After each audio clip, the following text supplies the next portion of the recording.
नमस्कार। मोदी सरकार 2.0 का अंतरिम बजट पेश हो चुका है। वित्त मंत्री निर्मला सीतारमण का ये छठा और सबसे छोटा भाषण था। मोटे तौर पर जैसी उम्मीद थी अंतरिम बजट वैसा ही रहा। जीडीपी की नई परिभाषा पेश की गई। जी से गवर्नेंस, डी से डेवलपमेंट और पी से परफॉर्मेंस, जो कि मोदी सरकार में साफ तौर पर देखने को मिल रहा है।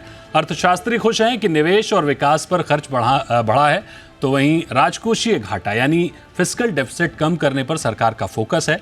वित्त वर्ष 2024-25 के लिए सरकार ने राजकोषीय घाटा जीडीपी का 5.1% रहने का अनुमान दिया है, तो वहीं पूंजीगत व्यय को 11% से अधिक बढ़ाकर 11,11,111 करोड़ कर दिया है। डिजिट पर गौर करिएगा, 11 को दरअसल शुभ माना जाता है और यहाँ तो कई 11 हैं।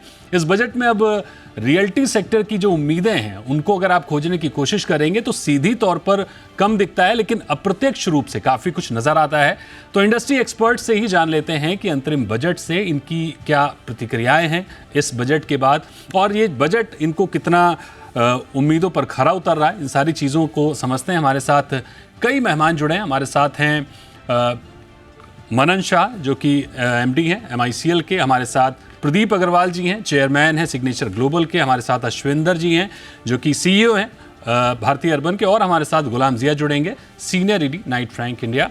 तो सबसे पहले प्रदीप जी, मुझे आपके पास ही आना पड़ेगा कि मुझे लगता है कि आपकी वित्त मंत्री जी के साथ कुछ अलग मीटिंग होती है क्या, कि हर बजट में अफोर्डेबल हाउसिंग पर सबसे ज़्यादा फोकस होता है? दीपक जी नमस्कार। बिल्कुल आपने ठीक कहा। देखिए, अफोर्डेबल हाउसिंग इस देश की नीड है। ऑफ कोर्स एक टर्म आज यूज की गई है जो बजट में बहुत प्रोमिनेंटली दिखी है, विकसित भारत की। आप ये देखिए, अगर हम 2047 में विकसित भारत की बात कर रहे हैं तो विकसित भारत में हर सर पर एक छत तो जरूर होगी। तो ऐसे में हाउसिंग के बिना कैसे आगे चला जा सकता है? और जिस देश की 95% से ज्यादा पॉपुलेशन अफोर्डेबल हाउसिंग को बिलोंग करती हो, तो मुझे लगता है अफोर्डेबल हाउसिंग उनके सेंटर में रहना ही था। आज जैसा रूरल एरियाज की बात की गई कि वहां पर 2 करोड़ से ज्यादा और घर बनाने का एक लक्ष्य दिया गया है, और अर्बन एरियाज में जो मिडिल क्लास है और ऐसे लोग जो अनऑथराइज कॉलोनीज में या चॉल्स में रहते हैं, उन लोगों की लाइफ भी अपलिफ्ट कैसे की जाए और कैसे उन्हें बेहतर घरों में माइग्रेट किया जाए, उसके ऊपर एक कमिटेशन दिखाई गई है। सो जैसे किसी घर की जो फाउंडेशन होती है, वो फाउंडेशन मुझे कहीं ना कहीं इस बजट में नजर आती है। इवन तो जैसे कि आपने अभी शुरू में कहा कि दिख नहीं रहा है कुछ, तो जो घर की फाउंडेशन है वो दिखती नहीं है, लेकिन सब पूरा दारोमदार उसी फाउंडेशन के ऊपर होता है। तो मैं इस बजट को लेकर बहुत पॉजिटिव हूं। मुझे लगता है ये एक रोड मैप है आने वाले 25 सालों का, जो हमारे देश को एक नई दिशा देगा। जाहिर तौर पर जैसे कि प्रधानमंत्री मोदी ने भी विकसित भारत के 4 स्तंभ की जब बात की है, बात चाहे युवा की हो, महिला की हो, गरीब की हो या किसान की हो, ये चारों स्तंभ इस अफोर्डेबल हाउसिंग में इनका सीधा सरोकार होता हुआ नजर आ रहा है। हमारे साथ मनन जी हैं। मनन जी, क्या पहली प्रतिक्रिया है आपकी आज के बजट के बाद? एक चीज़ जो बहुत अच्छी सुनने में आ रही है और देखने मिल रही है, पिछले इनफैक्ट 1 साल में लोगों का स्पेंडिंग पावर बढ़ रहा है। स्पेंडिंग पावर क्यों बढ़ रहा है? बिकॉज इनकम बढ़ रही है, कहीं ना कहीं बचत हो रही है। जो छोटे छोटे उपाय नए ला रहे हैं सरकार की तरफ से, एक बहुत सारी अच्छी चीज़ है। जैसे एक सोलार की बात की, घर की बिजली का बिल बचेगा। एक दूसरी जो अफोर्डेबल सेक्टर के लिए एक अफोर्डेबल हाउसिंग की जो बात करने में आ रही है, इससे क्या होगा कि लोगों की मोराल बढ़ेगा, स्पेंडिंग पावर बढ़ेगा, ऑटोमेटिकली इकोनॉमी बढ़ेगी। ये छोटी छोटी चीज़ें जो आज हमको एक्चुअल में छोटी नहीं है, जो बहुत बड़ी चीज़ है, लोगों के लिए ये डेली नेसेसिटी हो गई आज के तारीख में। जैसे 2 करोड़ घर और बढ़ाने की सरकार ने बात की है, ये एक बहुत ही बड़ा स्टेप है रूरल एरियाज़ के लिए, वो एरियाज़ के लिए जो सिर्फ मुंबई जैसी सिटीज़ में अफोर्डेबल नहीं, मुंबई के बाहर भी उसे अफोर्डेबल करा जाए, एंड दूसरी सारी सिटीज़ भी ग्रो करे, ताकि ओवरऑल जो नेशन का डेवलपमेंट और जो विकास की ज़रूरत है उसमें काफ़ी फ़र्क पड़ेगा।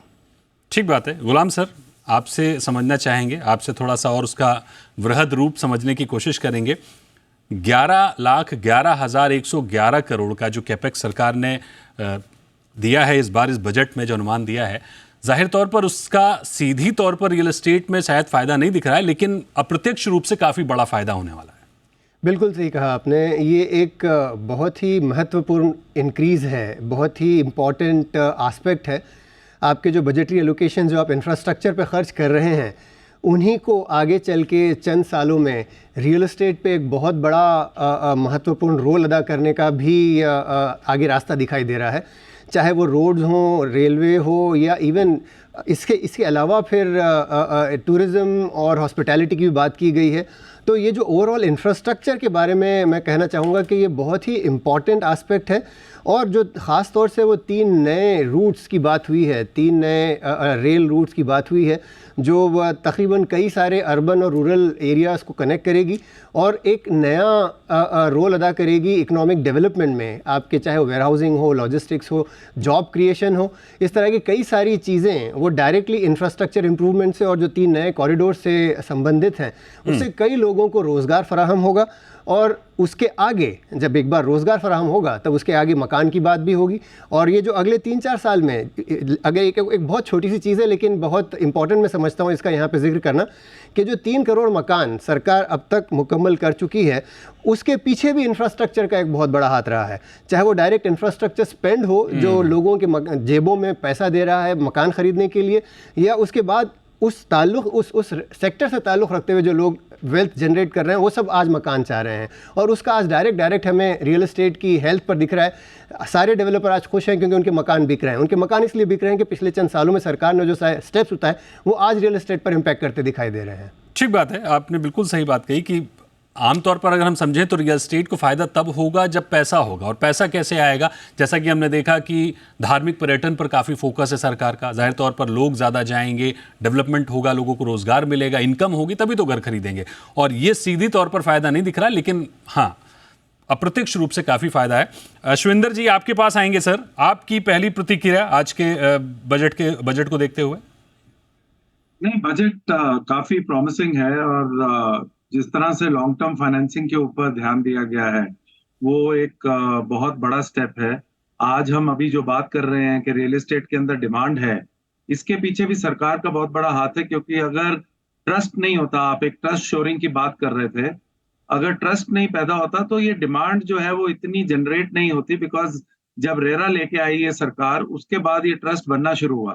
तो सबसे बड़ा स्टेप उन्होंने तब लिया था जिसका फायदा 5-6 साल के बाद हमें मिल रहा है, जो रेरा का फायदा है। इसी तरह जो लॉन्ग टर्म फाइनेंसिंग के अंदर ये बात कर रहे हैं, दूसरा आइडल एसेट्स जो हैं जिसको वो मोनेटाइज करने की बात कर रहे हैं, जिससे रेवेन्यू भी बढ़ेगा और वही रेवेन्यू फिर बाद में जाकर इन्वेस्ट होगा।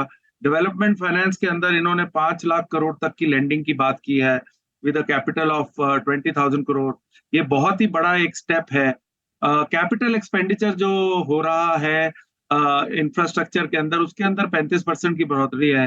कुछ 5.5 लाख करोड़ का कैपिटल एक्सपेंडिचर होगा।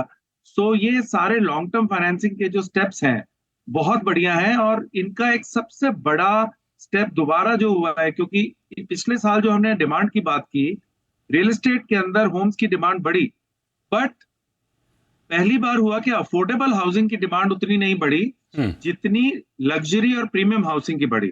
एब्सोल्यूट नंबर में अफोर्डेबल हाउसिंग ज्यादा था, बट ग्रोथ रेट में पहली बार अफोर्डेबल हाउसिंग कम हुआ। तो ये सरकार ने देखा है, जिसके कारण एक तो प्रधानमंत्री आवास योजना जो इनकी सबसे पॉपुलर रियल एस्टेट की एक पॉलिसी रही है, उसको 27,500 करोड़ से कर 30,000 करोड़ पे बढ़ाया है। दूसरा जो 1.5 लाख का एक्स्ट्रा इंटरेस्ट का बेनिफिट दिया है टैक्स के ऊपर ओनली ऑन अफोर्डेबल हाउसिंग। ये दोनों बहुत बड़ी स्टेप्स हैं डिमांड साइड से भी और सप्लाई साइड से भी। तो अफोर्डेबल हाउसिंग को थोड़ा और पुश करेंगे, बिकॉज अफोर्डेबल हाउसिंग जिस तरह से एक्सपेक्टेड था ग्रो करेगा लास्ट ईयर, वो नहीं हुआ है। तो उन्होंने पिछला थोड़ा एनालिसिस किया है, देखा है कि कहां पर हमें पुश चाहिए होम सेल्स के अंदर, कहां पे हमें इंफ्रास्ट्रक्चर के अंदर इन्वेस्टमेंट्स के अंदर चाहिए पुश, और उस हिसाब से एक लॉन्ग टर्म व्यू लेते हुए फाइनेंसिंग का व्यू लिया है। और मुझे लगता है कि आने वाले 4-5 साल विल बी वेरी बॉयंट। ठीक बात है। प्रदीप सर, मेरा इस पे सवाल आपसे ये होगा कि 2 करोड़ सस्ते घर जो बनाने की बात वित्त मंत्री ने की है, उसमें उन्होंने जो फोकस में रखा है वो किराए के घरों में जो रह रहे हैं लोग, उनके लिए रखा है। जो स्लम में रह रहे हैं, जो चौल में रह रहे हैं, उनको एक पक्का घर देने की बात की जा रही है। तो ये पुराने पीएमएवाई की जो परिभाषा है उसी के तहत होगा, या इन 2 करोड़ नए घरों के लिए कुछ अलग परिभाषा क्रिएट की जाएगी?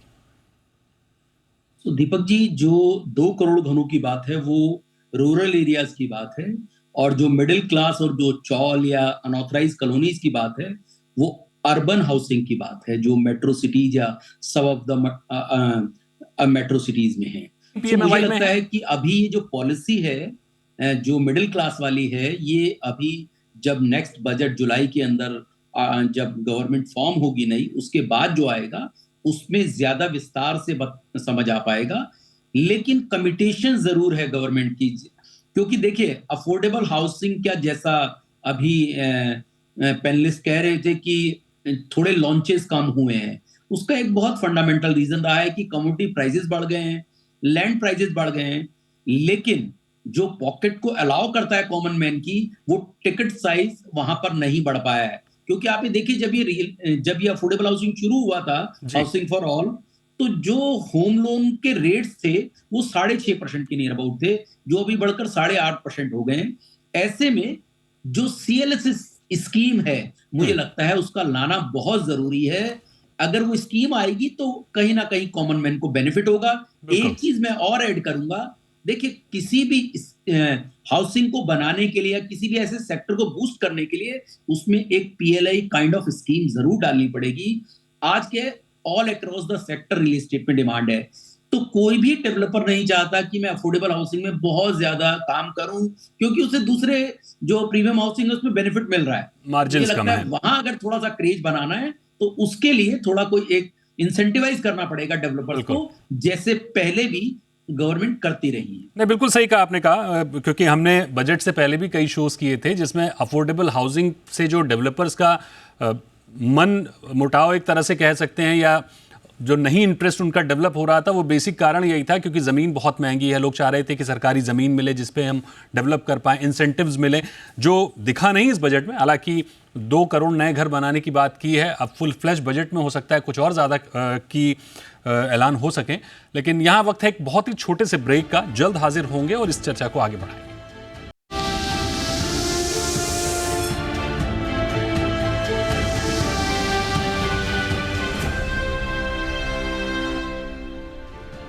ब्रेक के बाद आपका स्वागत है तेजी की गारंटी प्रॉपर्टी स्पेशल, और इसमें हम बात कर रहे हैं आज के अंतरिम बजट की। तो चर्चा को आगे बढ़ाते हैं, लेकिन उससे पहले देखते हैं कि वित्त मंत्री ने आज मिडिल इनकम के घर खरीदारों के लिए क्या कुछ कहा है। Housing for middle class. Our government will launch a scheme to help deserving sections, and I quote from Honorable Prime Minister's words, living in rented houses or slums or chawls and unauthorized colonies, unquote, to buy or build their own houses. तो middle income के जो घर खरीदार हैं उनके भी उम्मीदें जगी हुई हैं कि जाहिर तौर पर अब वित्त मंत्री उनके लिए भी कुछ ऐसी योजनाएं लेकर आएंगी कि उनको भी अपना घर मिल सके। गुलाम सर, आपसे मेरा सवाल ये होगा कि हम लंबे समय से देख रहे हैं, बात चाहे डेवलपर संगठन में क्रेडाई की हो या नरेटको की हो, लंबे समय से इनकी मांग चल रही है कि अफोर्डेबल हाउसिंग में इंसेंटिव्स बढ़ाए जाएँ, लैंड के आधार पर, ज़मीन के आधार पर परिभाषा बदली जाए। अभी 45 लाख की है, उसको 1000 स्क्वायर फीट की करने की बात कर रहे हैं। क्या कुछ ऐसा हो सकता है? मेरे विचार में इसे स्क्वायर फीटेज से कनेक्ट करना कुछ ज़्यादा इम्पॉर्टेंट नहीं है, क्योंकि अगर आप मुंबई जैसे शहर की बात करें तो यहाँ पर लोग एवरेज 500 स्क्वायर फीट के मकान में खुशहाल ज़िंदगी गुजारते हैं। 1000 स्क्वायर फीट आजकल की रेरा डेफिनेशन के हिसाब से तो शायद ऊबर लग्जरी या अपर एंड पर चला जाता है। तो अगर आप mid to lower end of market की बात कर रहे हो तो मेरा विचार तो यूँ है कि स्क्वायर फीटेज के बदले कैपिटल वैल्यू पे या टिकट साइज़ पे ध्यान दिया जाए, और वो टिकट साइज़ को भी ख़ास तौर से आपको या तो सर्कल रेट या रेडी रेकनर से कनेक्ट करना होगा, ताकि फ़ायदा जो रियली जो डिज़र्विंग लोग हैं उन तक पहुँचे, उसका नाजायज़ फ़ायदा ना उठाया जाए। फॉर एग्जांपल, यूँ ना हो कि पालघर या पनवेल जैसे इलाके में जहाँ 40-50 लाख के मकान मिल रहे हों, वहाँ पर आप 1 करोड़ का एक्सपांशन करके उसमें भी कोई फ़ायदा उठा लें। तो जाहिर सी बात है, सरकार वो सारी चीज़ों पर ध्यान रख के नई स्कीम बनाएगी। मेरा ख्याल है हमें इंतज़ार करना होगा, शायद जुलाई तक के हम उस नई स्कीम को देख पाएंगे। लेकिन इसको कॉन्फिडेंस कहेंगे कि जुलाई तक हम मान के चल रहे हैं कि मोदी सरकार वापस आ रही है और इस बजट को आगे बढ़ाएगी। मनन जी, आपसे मेरा सवाल ये होगा कि लग्जरी को या अल्ट्रा लग्जरी को कुछ भी नहीं मिला, मतलब कुछ भी ऐलान नहीं हुआ। तो आप लोगों का रिएक्शन क्या है? सब कुछ हैप्पी हैप्पी है? क्योंकि हम बजट से पहले हमारी ढेर सारी डिमांड थी, हमने खुद शोज़ किए और शोज़ में देखा कि इनकम टैक्स में भी छूट की बात हो रही थी, रेंटल इनकम में भी छूट की बात हो रही थी, और भी कई सारी रिक्वायरमेंट्स थी, लेकिन हुआ उस पर कुछ भी नहीं। तो रिएक्शन क्या है? सब हैप्पी हैप्पी है या फिर कुछ नाराज़गी है? सरकार चाहे कितना भी दे, एक भूख तो बढ़ती ही रहती है। बट हाँ, डेफिनेटली एक चीज़ कहना चाहूँगा कि हमेशा लग्जरी जो है उसको अंडर वैल्यू किया गया है। बिकॉज़ मैं आपको बताऊँ, अगर आज कोई आदमी, जैसे हमने पिछले कुछ महीनों में देखा है कि तकरीबन 300% का ग्रोथ 40 करोड़ के ऊपर के घर में का बिकाव हुआ है। अभी वो आदमी प्रैक्टिकली जो 50 करोड़ 100 करोड़ का घर खरीद रहा है, वो शायद लाइफ टाइम में एक बार खरीद रहा है। तो उसके लिए कोई इंसेंटिव नहीं है कि मैं क्यों उतना आगे पुश करूं। दूसरी बात, अगर वो घर के ऊपर आप अगर टैक्सेशन कैलकुलेट करेंगे ना, तो 6% स्टैम्प ड्यूटी लगती है मुंबई में और 5% जीएसटी लगता है। तो तकरीबन 11 करोड़ रुपए अगर मैं 100 करोड़ के घर के सामने कंपेयर करता हूँ तो, और उसके पास उसको इंसेंटिव नहीं, बट ही इज़ सब one of the highest tax payers. तो ऑफकोर्स वो भी कभी कहीं ना कहीं कुछ सोचता है कि कुछ इंसेंटिवाइज किया जाए। एटलीस्ट एक चीज़ जो वापस लेके आ सकते हैं रियल एस्टेट इंडस्ट्री में, वो इनपुट टैक्स क्रेडिट, जो काफ़ी सालों से काफ़ी डेवलपर्स की प्लीड रही है गवर्नमेंट की तरफ कि इनपुट टैक्स क्रेडिट शायद हमारी one of the only industries है जहाँ एब्सोल्युटली ज़ीरो है। तो एक वो चीज़ भी आ जाए तो क्या ये सीधा पास ऑन हो सकता है कस्टमर्स को, कि इवन ये जो अफोर्डेबल सेक्टर है उसे भी फ़ायदा है, लग्जरी को ऑफकोर्स ज़्यादा फायदा है बिकॉज द टिकट साइज ज़्यादा है। सर आपका सही है, लेकिन जीएसटी का सीधी तौर पर बजट से लेना देना नहीं है, वो तो खैर जीएसटी कमेटी जो निर्धारित करती है उस पर होता है।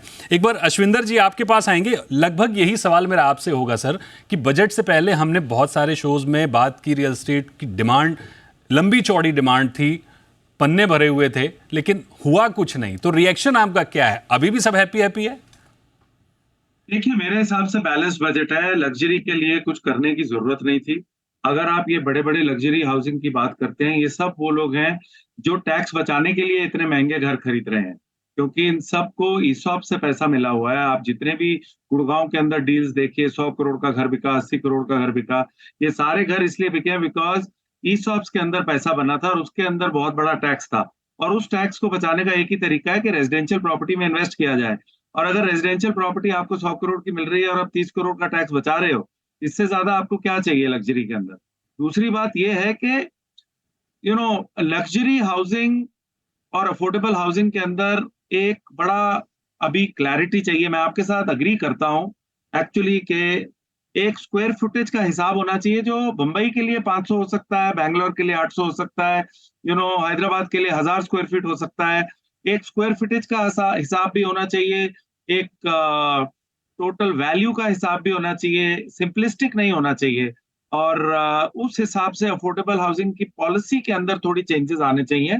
जीएसटी को लेकर काफी देर से एक इशू है, but at a larger level जो आप बोल रहे हैं, मुझे ये लगता है कि रियल एस्टेट को इंडस्ट्री स्टेटस नहीं मिल रहा है, जो अब मिल जाना चाहिए। बहुत देर हो गई है, 5 साल हो गए हैं, पता नहीं क्या इंफ्रास्ट्रक्चर स्टेटस मिला था, बट एक इंडस्ट्री स्टेटस मिलने से ये जितने इश्यूज हैं फंडिंग के, लेंडिंग के, होलसेल लेंडिंग के, रिटेल लेंडिंग के, उसके अंदर बहुत बेनिफिट मिल सकता है और मार्जिन इंप्रूव हो सकते हैं डेवलपर्स के, बिकॉज उनकी कॉस्ट ऑफ फंडिंग और कम हो सकती है।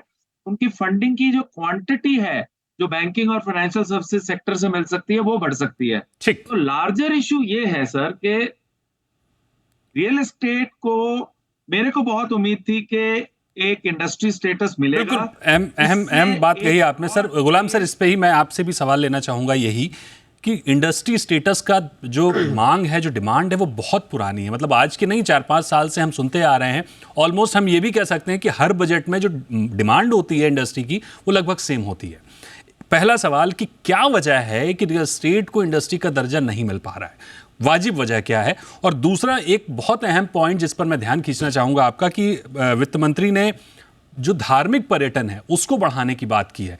जाहिर तौर पर धार्मिक पर्यटन अगर बढ़ेगा तो वहाँ पर फुटफॉल बढ़ेगा। अभी भी बहुत ज़्यादा है, 10-10 करोड़ लोग का अनुमान है कि अयोध्या पहुँचेंगे, 12 करोड़ का कहीं मैं पढ़ रहा था कि बनारस पहुँच रहे हैं। ऐसे जो जितने भी धार्मिक पर्यटन स्थल हैं वहाँ पर भारी मात्रा में टूरिस्ट आ रहे हैं। जाहिर तौर पर अब उनकी प्लानिंग कुछ अलग स्तर से हो रही है, तो वहाँ पर एक नया रियल एस्टेट बनता हुआ देख रहे हैं आप? पहली चीज़ तो जो बजट से दर्जा। ताल्लुक़ रखती हुई सारी डिमांड्स हैं, उन डिमांड पर तो अब मैंने हंसना भी छोड़ दिया, क्योंकि एक वक्त था जब हर साल वही सारी डिमांड सामने चली आती थी और 99% यकीन था कि इसमें से कुछ माना नहीं जाएगा। और उसमें से एक ही इंडस्ट्री स्टेटस है। इंडस्ट्री स्टेटस के बगैर भी हमारा रियल एस्टेट सेक्टर इतना बेहतर ग्रो कर रहा है कि आज आपको ऑनेस्टली कोई कंप्लेन या कोई शिकायत या कोई शिकवा करने की कोई गुंजाइश मुझे नहीं दिखती। तो वो तो एक तरफ हुआ। दूसरी चीज़ जो आप रिलीजियस टूरिज़म की बात कर रहे हैं, इसमें तो मुझे लगता है हमने अभी कदम रखा है, पहला कदम है हमारा। और इसका मैं इस चीज़ की लिबर्टी लेना चाहूँगा, क्योंकि अगर हम जो ग्लोबल एग्जांपल्स हैं, मैं अगर सऊदी और मक्का की बात करूँ, वहाँ पर 5 दिन एक समय में 4 मिलियन लोग इकट्ठा होते हैं 5 दिन। तो अगर आप उसी चीज़ को हमारे ओवरऑल पॉपुलेशन और ग्लोबल जो डिमांड है टूरिज्म का, हिंदू सेक्टर का, उसको अगर आप कंपेयर करें तो ये नंबर तो बहुत मामूली है। बिल्कुल। इतनी बड़ी ग्रोथ की पॉसिबिलिटी आज हम देख रहे हैं कि अगर उसको उसी तरह से प्लानिंग शुरू की जाए तो बिल्कुल सही कहा आपने। रियल एस्टेट, मैं आपसे 2 चीज़ें बताना चाहूँगा कि पहली चीज़, मैं जब वहाँ जाता हूँ मक्का में, तो मैंने एक चीज़ देखी है कि वहाँ पर जो रिटेलिंग हो रही है वो इस कदर हाई लेवल की है, सुपर लग्जरी ब्रांड्स वहाँ बिक रहे हैं, पहली चीज़। और दूसरी चीज़ हॉस्पिटैलिटी। आज पिछले 15 साल से मैं देख रहा हूँ 1.5 लाख से 2 लाख रुपए इंडियन रुपीस पर रूम नाइट के होटल्स हैं वहाँ पर, और लोग लेते हैं। और ये तो शुरुआत है। आज हमने ये देखना है कि आगे चल के इसे बेहतर प्लानिंग किस तरह हो, जो जॉब्स क्रिएट होंगी, चाहे वो हॉस्पिटैलिटी से ताल्लुक़ रखती हों या रिटेल से ताल्लुक़ रखती हों, हम एक अलग ही सिनेरियो में एंटर कर रहे हैं। यानी एक दूर का विजन दिख रहा है धार्मिक पर्यटन को देखते हुए। जाहिर तौर पर यह चर्चा और लंबी हो सकती है, क्योंकि रियल एस्टेट टॉपिक ही ऐसा है जिस पे आप कितनी भी देर बात करें वो कम ही पड़ती है। हालांकि हमारे पास समय बहुत कम है। ओवरऑल जो हमारे एक्सपर्ट्स की राय निकल कर आ रही है कि इस बार का भी जो बजट है उसमें फोकस वहां किया गया है जहां फोकस करने की वास्तव में ज़रूरत है। जो 4 स्तंभ प्रधानमंत्री मोदी ने बताए, उन्हीं पर फोकस होते हुए दिख रहा है। अफोर्डेबल हाउसिंग पर, जिसकी सबसे ज़्यादा ज़रूरत है। हाँ, लग्जरी में भी डिमांड है और इंडस्ट्री की डिमांड होनी चाहिए, पूरी नहीं हुई, उसकी वजह कुछ और हो सकती है। अगले बजट में देखेंगे क्या कुछ आता है। तो बहुत शुक्रिया करेंगे मनन जी, गुलाम सर, प्रदीप सर और अश्विंदर जी हमारे साथ जुड़ने के लिए, उस चर्चा में शामिल होने के लिए। इस शो में फिलहाल इतना ही। बने रहिए जी बिजनेस पर। नमस्कार।